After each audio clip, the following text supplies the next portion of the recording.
about this new FinCEN rule. Have any questions? Ask her. Thank you. Good morning. I think I'm glad I have the microphone. This is a pretty long room, so if at some point you can't hear me, just let me know and I can, speak up. But thank you all for coming this morning. I'm glad to see such a good turnout because this rule is just about here. We have about a week until we're all going to be complying with new federal rule. This is the FinCEN AML rule. AML is anti-money laundering. So if you think about that today as I'm talking, things start to make a little bit more sense if you step into FinCEN's shoes and try to understand what it is they're looking for. But this is what they're doing. It's anti-money laundering.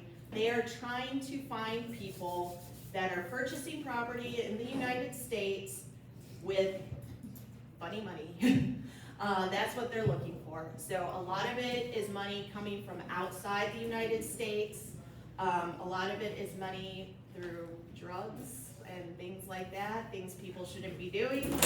And that's what FinCEN's goal is to find where this money's coming from, what people are handling this money, and not let them use the real estate system in the United States to launder their money. That's the goal. That's what FinCEN's trying to do. That's who they're trying to catch. And we all get caught up in this and get to help them out. So yay for us, right? I don't know, as I've been talking to lots of different people in the real estate industry as we're preparing for this, we kind of had decided it was our time, like it was due. We had the CFPB and the TRID rule, and now that's been like a long time ago. So everybody's like, yeah, there had to be something that we all had to do. So yay, here it is. I will say I don't think it's going to be as bad as people are making it out to be. We're gonna get used to it, just like we've adjusted to other changes and other things that have come along. When there's new rules, we figure them out, we learn how to comply with them, and we start carrying on. Will there be some bumps? Probably, yeah, especially in the beginning. Will we get to a closing table one day and your closer is gonna say, oh my gosh, we need to be reporting this transaction and we didn't realize it till we're sitting at the closing table, and our 1 hour closing is now turned into a 4 hour closing.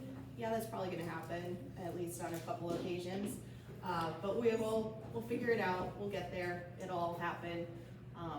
But this is a great step for all of you to learn what is gonna make a transaction reportable, so you can help out your title companies like Young's Title and give them a heads up and say, this looks like something that might need to be reported for FinCEN, so that we can start getting that information before we find out at the closing table.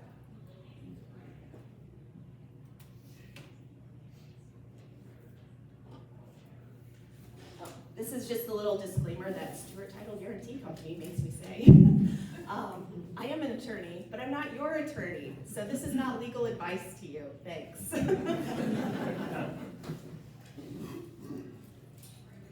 But I do want to answer your questions. So anything I can answer on the rule without giving you specific legal advice, I'm more than happy to do that. So please, if there's something that you think of while I'm talking and going through the slide deck today, just stop me, shout it out, raise your hand, whatever, it doesn't matter, just stop me and ask your question, because I do want this to be useful for all of you.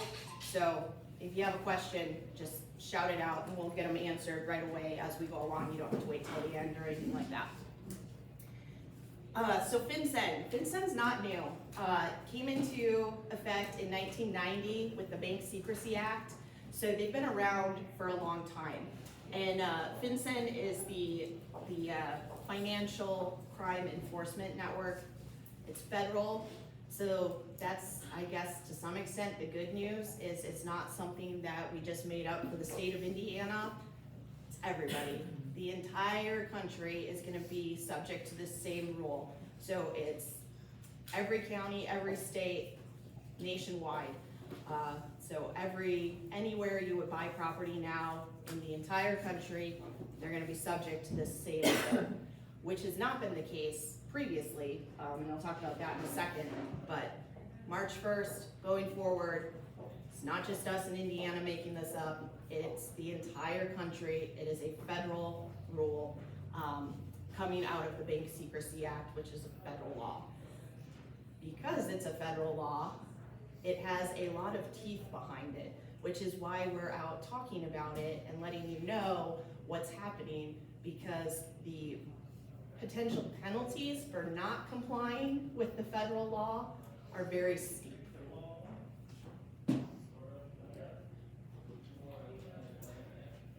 So what FinCEN has been doing for the last 10 years, so since 2016, there have been geographic targeting orders in various places around the country. So if you are down in Miami-Dade County in Florida right now, they've been doing this for 10 years already, which makes sense. A lot of potentially drug money comes in through Miami and through Florida, so there's a lot of places in Florida where they've been doing this reporting for already 10 years. It's just March 1st, it's not gonna be just Florida, it's gonna be the entire country that's gonna be doing this reporting. Right now, it has been very specific to certain municipalities, certain counties, so it's like Miami-Dade in Florida, there's places in Texas, California, New York, and then it's like Boston and Baltimore. The only place it has come to in the Midwest is Cook County, Chicago. That's as close as it's gotten to us in the Midwest, so most people just haven't had to deal with it because it's one county in the entire Midwest that has been subject to any targeting orders by FinCEN in the past 10 years. But some of these places, yeah, have been doing this for a long time. We just all get to join them come March 1st. So that the good news is we do have a little bit of experience with the targeting orders for how the reporting has worked in the places that have been doing reporting for 10 years. So we know a little bit about how the system's gonna work. There are some changes, there are some differences between the targeting order and the new federal nationwide rule. But at least we have a little bit of advance warning about how it's gonna go. So like I've been saying, March 1st, that's our magic date.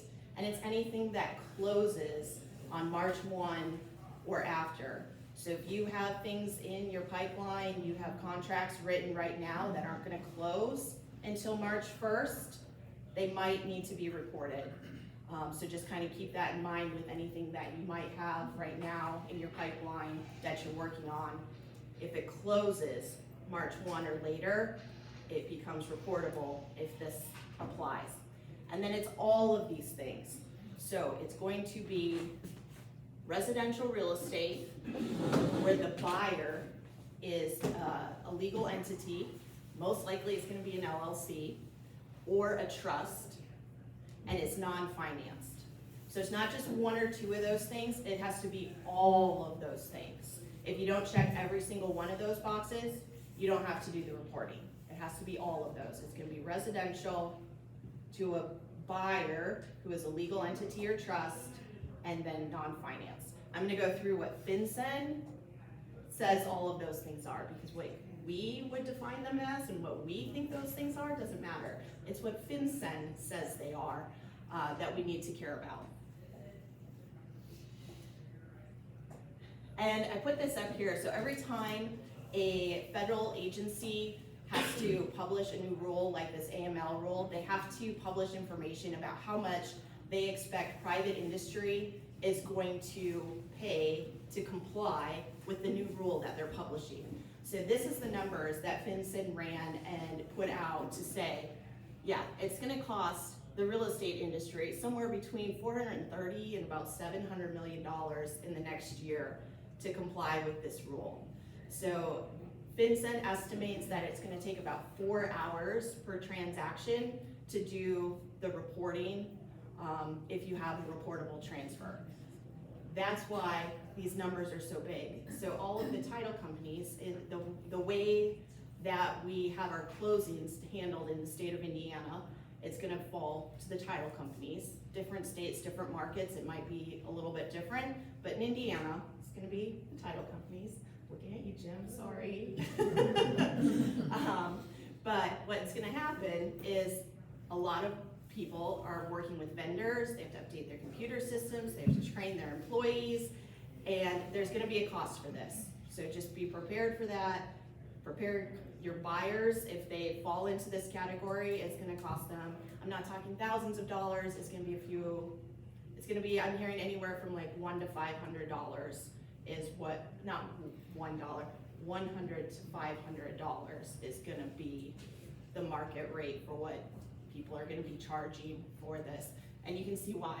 If the industry is absorbing somewhere around $700 million to comply with this, that's not something you can just absorb. It's gonna get passed on.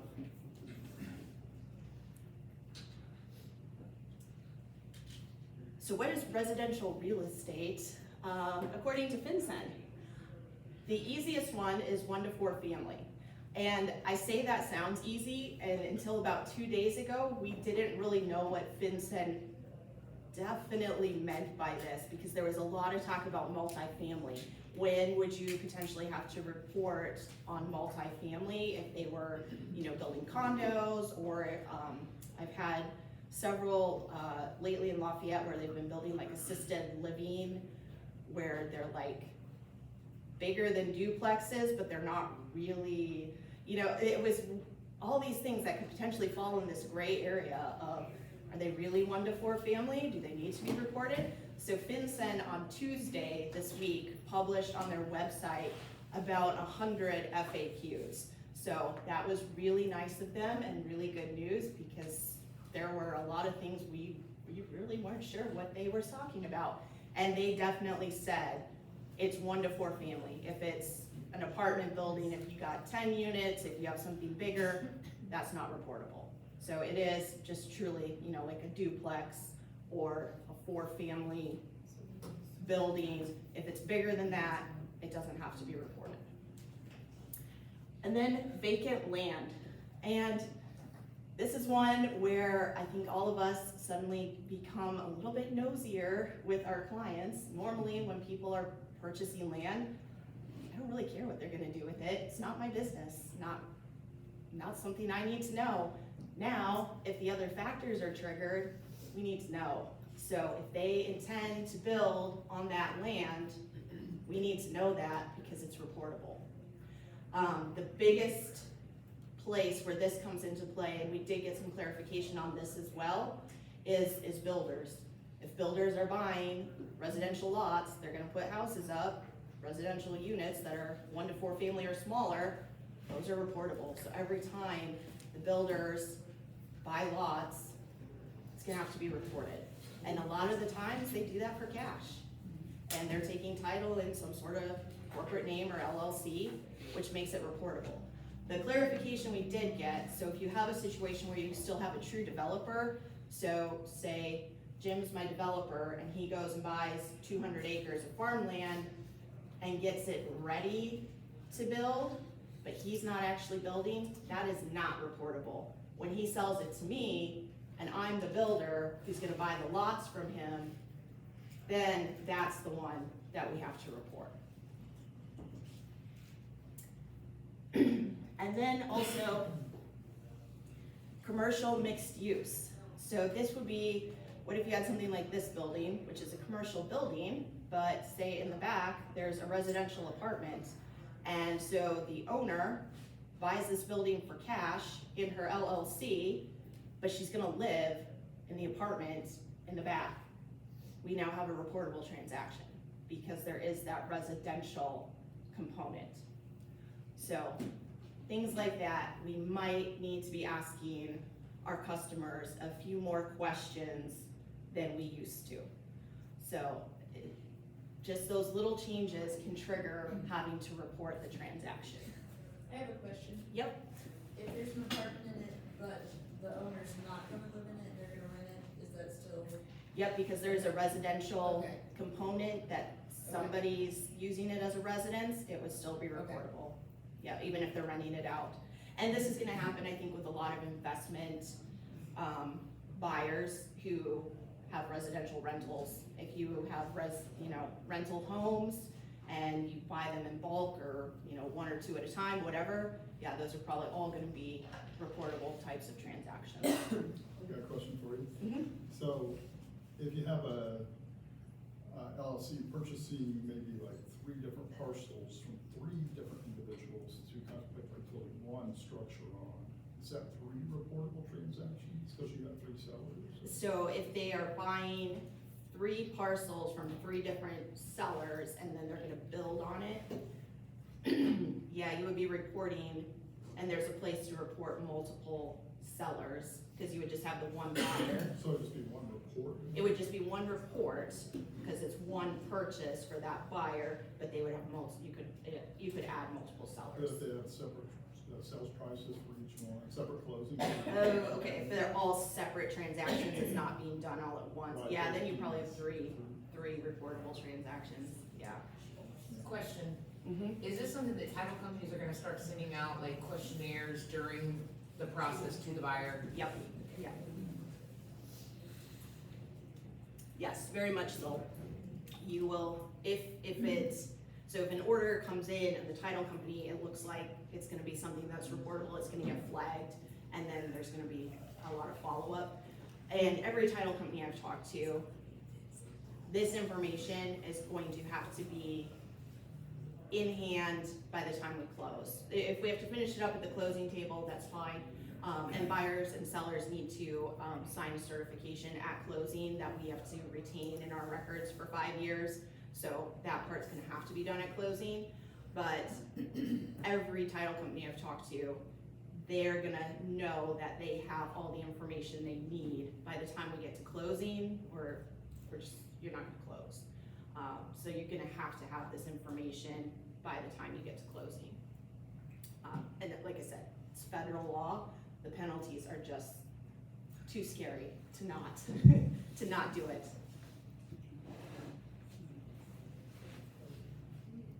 So what's non-financed? The obvious one is cash.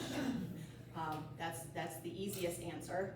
And then it's FinCEN's definition of what is a hard money lender. When I started looking at this rule months ago, and I was like, okay, we have to report hard money lenders. My head, I don't know, my Midwestern Indiana, like, stereotype, I guess, of hard money lenders is like the guys from California that do the rehab and renovation loans and that kind of stuff. I was like, oh, that's not such a big deal. You know, there's a few of those, but that's not hard. Oh, it's FinCEN's definition is much bigger than that, and as we've started getting closer to the rule and more real world scenarios are coming up and being asked about, it is a much bigger pool than what I was originally thinking of, like hard money guys from California. So it's actually any financial institution involved that does not have its own AML program. And again, think about this from FinCEN's perspective. If the lender already has their own AML program, we don't have to report them again. They're already doing this. So they're capturing the lenders out there that aren't already doing AML reporting. Those are things like Farm Credit, and there are several other lenders that don't necessarily have an AML program because they're not a fully chartered bank. So your banks, Wells Fargo, Bank of America, Chase, credit unions are gonna be exempt because they have an AML program. They already have to do this type of reporting, so we don't have to do it for them again. But if you have a lender without an AML program, they fall into this, and we have to report the transactions that they're conducting. How does one know that, if they do or don't? That's an excellent question. Wouldn't it be nice if they put out like a list? Well, they don't. The closest we've been able to find is the National Credit Union Association, the NUCA, has a list on their website of the lenders, the credit unions that they regulate, and those all have AML programs, so you can find some on there. And then the OCC, the Office of the Comptroller of the Currency, they have a list of financial institutions that have an AML program as well. Neither of those lists are exhaustive. there are still some lenders out there that are not on those lists that do have an AML program. So if you don't know, you just have to ask. And because of the geographic targeting orders, lenders are used to being asked if they have an AML program because it's the same rule in those places that have been reporting today. So if you don't know, But Farm Credit does not. Farm Credit does not. Wow. They are not exempt. Yes, so if you have a Farm Credit loan and there's a residence with like the farmland being financed, it's gonna have to be reported. And then it is those guys from California that are hard money lenders, so it's then what you really think of as hard money loans. And if mom and dad loan you the money, that's reportable, or if some other private individual or relative or something, that would be reportable. What about like a contract purchase? The contract, so this was another one we got clarification on. So the land contract, when you start the land contract, is not reportable. If you got to the end and they're actually getting the deed to the contract buyer, and the contract buyer was an LLC or a trust or something, that would be reportable, then you would have to report at the time they get the deed. Even if they're getting like If a they- loan? No, if they're getting a loan, if at any point in the transaction, there is an institutional loan from, like I said, like I think the Wells Fargo Banks of Americas of the world, it takes us out. It's exempt. You don't have to report. Are attorneys involved in that too? Because sometimes they don't go through the title company to do that deed, they'll go through an attorney, The attorneys are supposed need to. to report as well, yes. I will say, as an attorney in Indiana, I have not seen anything come out from the Bar Association regarding education on this rule. So my guess is there are probably a lot of attorneys that Won't know may about not know this exists, but yes, they are absolutely subject to it, Okay. and they do have to report. Okay. Yeah. Yep. I've had investors that are like, do cash out refis, so they're still getting it from an institution somewhere, but they're coming in and saying it's cash, is that still If so, gonna be? so if there's a refi, it's not subject to this on a refi. This Purchase another property. Okay, so they took their cash out Right. refi and they took the money from that to acquire another property. Yeah, if they're not somehow tied together, the money they got from that loan is gonna have to be reported when they use that cash to Yeah. purchase a different property. Yeah. Yep. Let's see, anything else on here? Seller carrybacks, if you have a seller carryback mortgage instead of a land contract situation, if they actually give a mortgage, that would be reportable. But yeah, any lender that doesn't have their own AML program, which, like I said, that didn't click in my head even until about 2 or 3 weeks ago. So it's just, it opened up the pool more so than I originally thought. And then transferee entity, this is what FinCEN calls a buyer. So the transferee entity, if it's a person, we don't have to worry about it. So if it's Jason and Danielle Kaiser buying a house as husband and wife, no worries, that's fine. Individuals don't get reported. If it is Kaiser LLC buying that same house, then we're reporting it. Or if it's the Kaiser Trust buying that house, we're reporting it. So, most of the time, again, just with the experience from the GTOs, it's usually LLCs. Yep. What happens if they buy you buy the home in your name and then, say, 2 months down the road, you decide to, I'm gonna throw this in my entity? Does anything have to happen then? Yes, even if it's for $0, it's still reportable.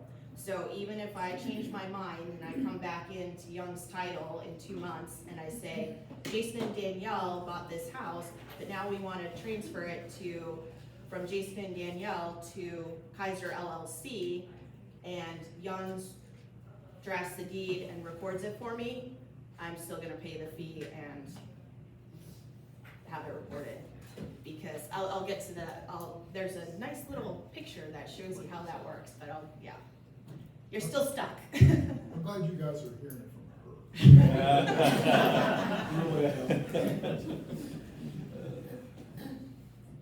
her.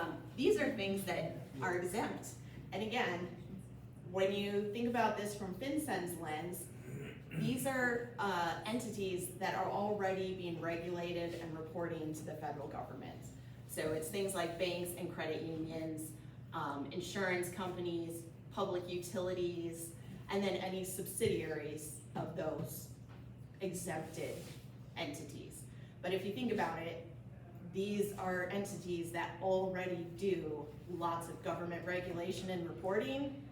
We don't have to report them again. With this rule, FinCEN can already go look at whatever they want to see because they're doing government filings already. So that's why they're exempt. Oh, and any sort of government authority. I did get a question about this. People were saying, I think because you hear Farm Credit and you have to report on them, and then people were like, what about the USDA? USDA is a government authority. You don't have to report on USDA. They're government, they're exempt. So if I'm buying and I'm like taking money from an IRA, That would be reportable. that doesn't fall under that exemption. It doesn't fall under the exemption. Yeah. And then a transferee trust, if I take title into my trust, we have to report the trust. The small exemption we have for trust, so again, Jason and Danielle, we've owned our house for about 4-ish years right now. If we go to our estate planning attorney and we end up transferring our property into a trust where we are the settlers and the trustees of our trust for estate planning purposes, that is exempt.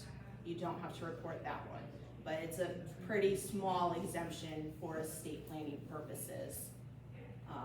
If we were taking that same property and put it in an LLC, we're reporting it, but if it's for estate planning purposes and falls within the parameters of how they have that exemption, there is an exemption for estate planning. Danielle, I don't want to jump the gun, but when you say report, I heard information about, such as an LLC comprised of 4 individuals. Are we having to report for all of those 4 individuals? Not Yep. just the LLC as a whole, but.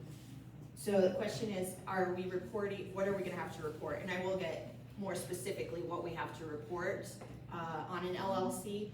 But on an LLC, if you have 25% or more ownership That's interest, the threshold. you're gonna get reported. Yep, 25% is our magic number for a beneficial interest under FinCEN to get reported.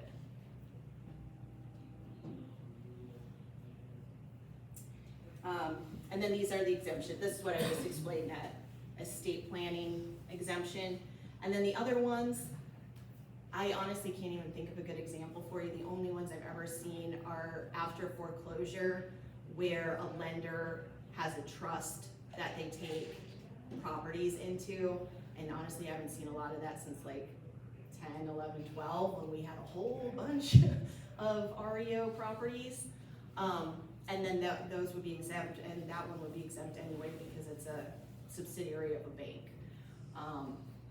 But that's kind of what they're talking about, is some sort of securitized trust, and I don't see them. Maybe other states do, but we don't see them here.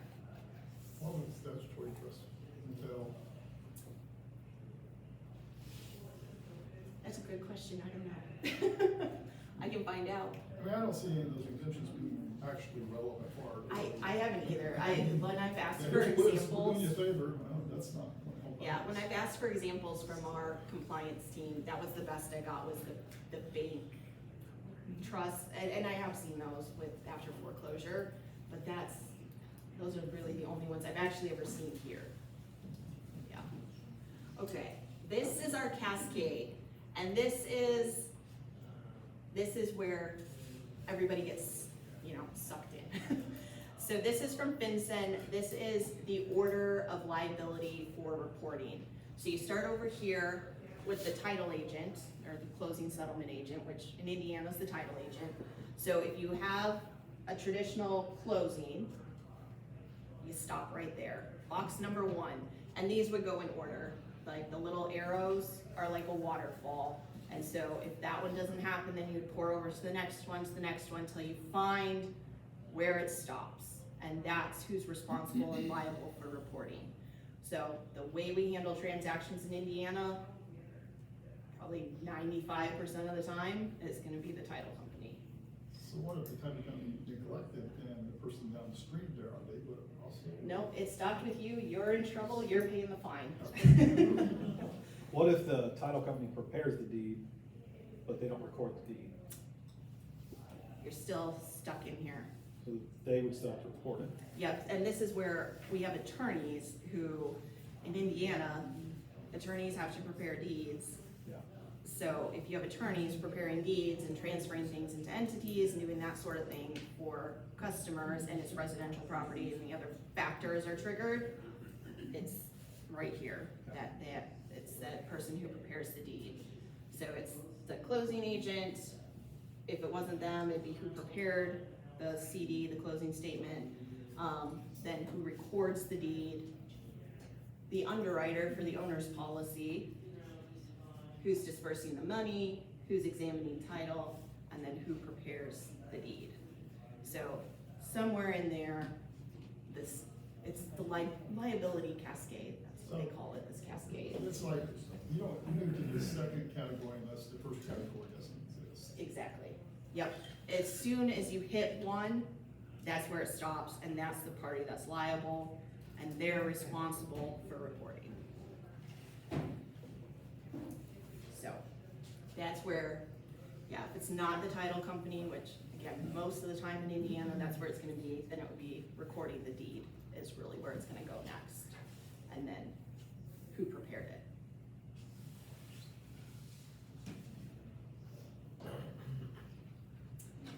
Okay, things that we don't have to report are transactions that are subject to a court order.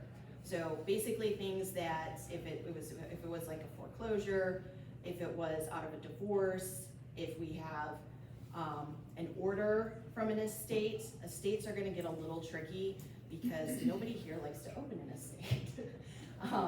So if you actually had an estate opened, it would probably be a supervised estate, and you had a court order that said, okay, Kaiser LLC is the buyer, and the court approved the sale of the property to Kaiser LLC, that would be exempt because we have a court order for that sale.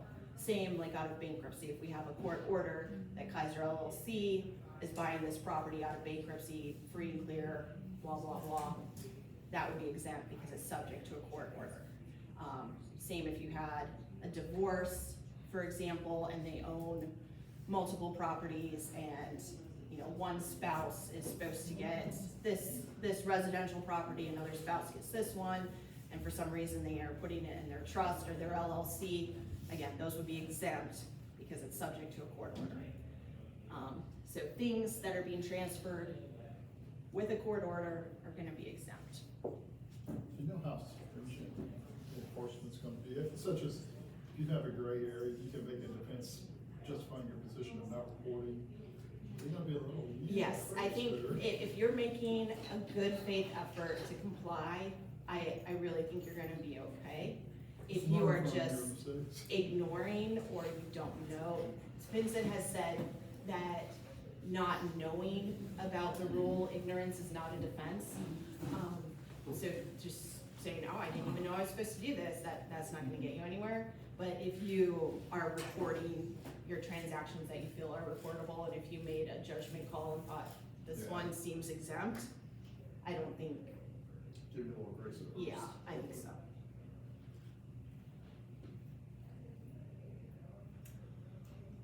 Okay, when we're reporting, so like I said, every title company I've talked to, they're gonna want this stuff at closing.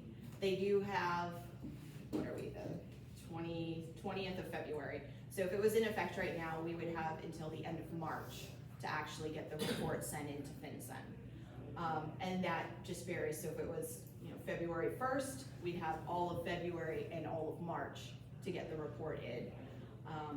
but every title company I'm talking to, they want this information. They want to know that they have everything at closing, because once people are gone, they've gotten their deed, they've gotten their checks, everybody disappears and they don't return your phone calls anymore. So it's gonna be very difficult to track people down after the fact. So every title company I've talked to, they want this at closing, so they know they have all the information they need to have to make the filing.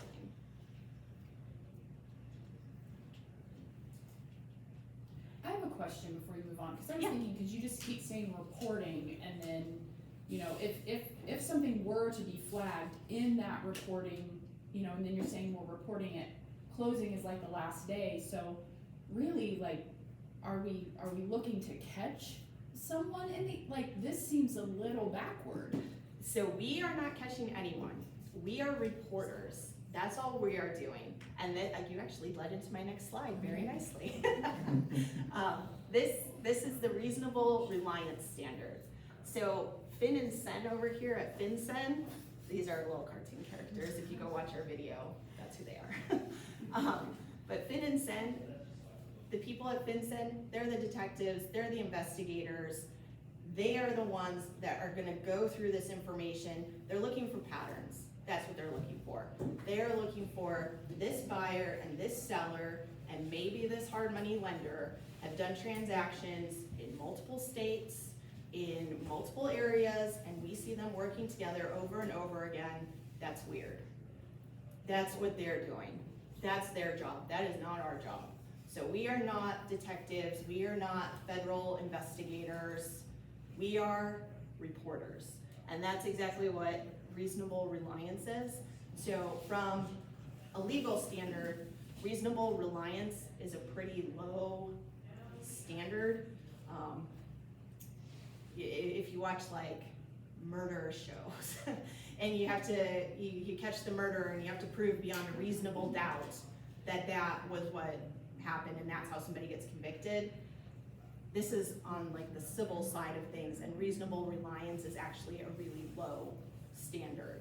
So we are only the reporters. We are not the investigators. We're not building the case. I'm not Facebook and social media stalking these people to try to figure out if they are cooking meth in the school chemistry lab. Not my job. I don't care. That's not what we're looking for. We are gathering the information, reporting it to FinCEN, and that's what FinCEN's gonna go do. They're gonna go find the patterns and who's working together and track down where that money came from, and they're gonna build the case and prosecute the people that they need to prosecute. So the reasonable standard for us is if I come in and I say, yep, I'm taking title in my LLC, and it's me and 2 other people that own this LLC, and I provide all my paperwork to Jim, and he looks at it, and I have an operating agreement, and yep, there we are, owner 1, 2, and 3, good. We put that in, and we're done. So that's what we're doing, is we're gathering this information and reporting it. We are not detectives and investigators, and that's not our job. We gather it, we report it, and we are done. Follow. So if they don't have an operating agreement and we're just being told they have 3 members, Yeah, I would reasonable want, reliance is just based upon what they're telling us? Or- I would want something. I think they should show me something in writing. Well, I mean, maybe. I mean, we can make them generate something, but a lot of times they don't have it. Yeah, you know, they have their filings from the Secretary of State. Which doesn't also identify all the members, though. Not necessarily, but then they're gonna have to give you a membership list. We're gonna have to, I would want something in writing for the file that to show what I Make them generate. what I rely on. Yep. And then we have to hold on to all this stuff for 5 years. Cause FinCEN, not the realtors, the title company. So you don't have to save all this stuff, but the title companies are gonna have to hold on to this stuff for 5 years, cause FinCEN is planning to audit people. That's how it's gonna work. So then we're gonna hold on to it for 5 years. You made mention in your hypothetical a moment ago about looking at patterns and you included the seller. So on reporting, we have to report seller information as well? Yes, sellers will get reported too.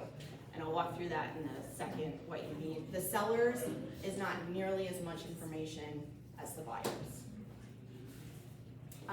So once we actually get down to making the report, it's gonna be whoever at Young's, so Susie's the one sitting down at Young's Title to make the report. She's gonna put in her name, where she is in that cascade, and the name and address of the title company. And then this is all the information we need on the entity buyer. So if we have an LLC, we need their whole name, any DBAs they use, their street address, and then if they're from outside the country, which in a lot of cases they might be, we need their foreign address information too. Their tax ID number or equivalent if they're a foreign company. And then this is what FinCEN really wants, is who are the people.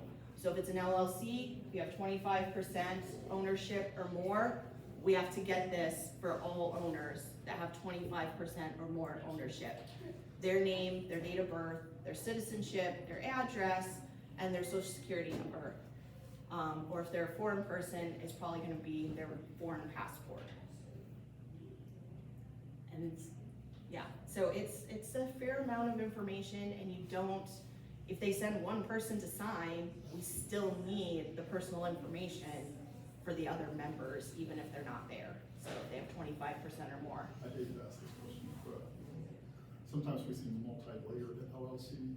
You have to keep digging until you get to a person, and you're exactly To right. the bottom layer, the one that actually, because you have. You're exactly right. You'll see an LLC owned by an LLC, owned by an LLC. Yeah, I've seen 5 to 7 of them sometimes. Yeah, you gotta keep going until we get, no, you just have to go to the bottom when you get to a person. You gotta keep digging until there's an actual person. Yeah, I know. And people, there's some new law.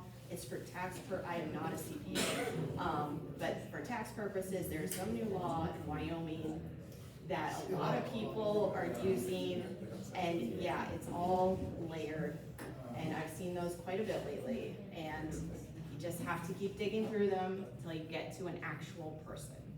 And that's what FinCEN is looking for, is they wanna know who the people are behind these entities.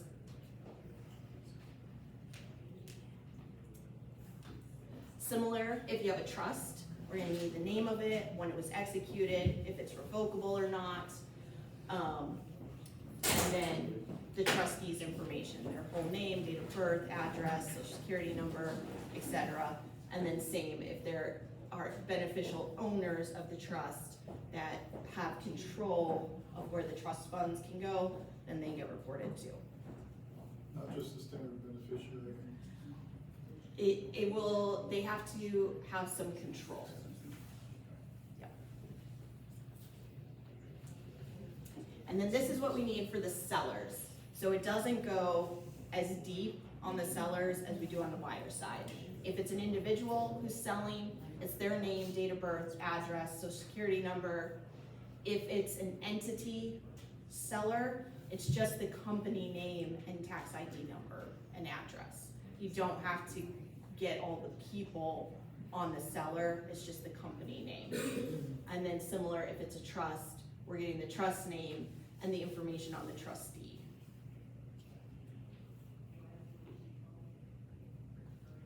Then we have to have a street address, legal description, the date it closes, and then this is the other thing that FinCEN really cares about, is the money and where did it come from. Fortunately, in Indiana, we have our good funds law, so anything over $10,000 gets wired in. This is going to help us a lot with putting together the pieces of where did the money come from. There are a lot of states that don't have a similar rule to our good funds, and people could show up with cash or a money order, and then you gotta try to figure out where that came from, so good luck. But at least in Indiana, we have our good funds law. The title companies can see where the incoming wires came from. So we'll have a lot of this information because of that. where we're gonna need all of you to help out is if you are holding earnest money for a buyer, we're gonna need to know where it came from. So you're gonna have to get us that information, because we have to report all the funds on behalf of the buyer for the transaction. So if it's earnest money and then wired money into the account at the title company, and then there was some hard money loan money, we have to report all of that. So all of the money from the buyer to the transaction has to get reported. Like I said, other states, this is gonna be really difficult. Our good funds law is actually saving us a lot of work here. So finally something worked. But it's, yeah, I look at Illinois and people show up with 50 grand and you're gonna have no idea where it came from. It's gonna be hard. So before the seminar, you and I were speaking about a scenario where you have an LLC buyer that would otherwise be required, but they're getting a partial loan from an approved lender, even though they're using a good chunk of their own funds. Yeah, there's no threshold, so even if the purchase was, say, $100,000 and they're only getting 10 grand from Wells Fargo, since Wells Fargo's in there, it's not reportable anymore. If there's any sort of institutional loan money, it's exempt. Guess that'd be the advice to your clients. Right. Go to Star Financial and get 10,000 line of credit, buy this property. Yep. Now, are they required, the institutions, are they required now to do more than what they're already doing? Well, because they're doing their whole underwriting and they have an AML program, and those banks also have to do suspicious activity reports. So they're already, if they see something weird when they're underwriting the loan to grant the mortgage on, they're doing the same stuff. They're already doing that. They're already doing it. Yeah, they're already doing it. So, like I said, because it's the Bank Secrecy Act and it's the federal government, it has some serious teeth behind it. So if you don't comply, the civil penalties are between $1,400 and over $100,000. And those can add up daily per violation until you bring it into compliance, depending on what it is. So that can become really big, really fast. And then the criminal penalties, $250,000 fine, up to 5 years in prison. FinCEN has said that the criminal penalties is going to be reserved for people who just do not comply, do not know, ignore this rule completely. If you're making a good faith effort and you're trying to comply and report, maybe if you really screw it up, you'll get a civil penalty fine if you did something wrong, but I really think if you're making the effort and you're trying to comply and report, you're gonna be okay. But this stuff is gonna be for those people that just choose not to comply at all, or they don't know, or whatever the situation might be. That's where you're gonna fall into potential criminal land. So you guys will understand that we err on the side of caution. And then, if you scan this QR code, it takes you to our website. So my company does not let me distribute the slide deck because they don't want you relying on slides that might become outdated, because FinCEN does update, like I said, just on Tuesday, they put out a bunch of FAQs. So they keep putting out more information and more updates. Everything I talked about is on our website, and that information is always kept up to date. So if you scan and get the QR code, it'll take you to our website, and you can have all of this information to your little heart's content. And you can watch little funny videos with FinCEN that say the same thing I just said in like 90 seconds. Any other questions I can help with today? I know, you're all so excited. Your faces when you came in, you're all smiling and happy. Now everyone's sitting here like, yeah. So I'm sorry I rained on your Friday parade.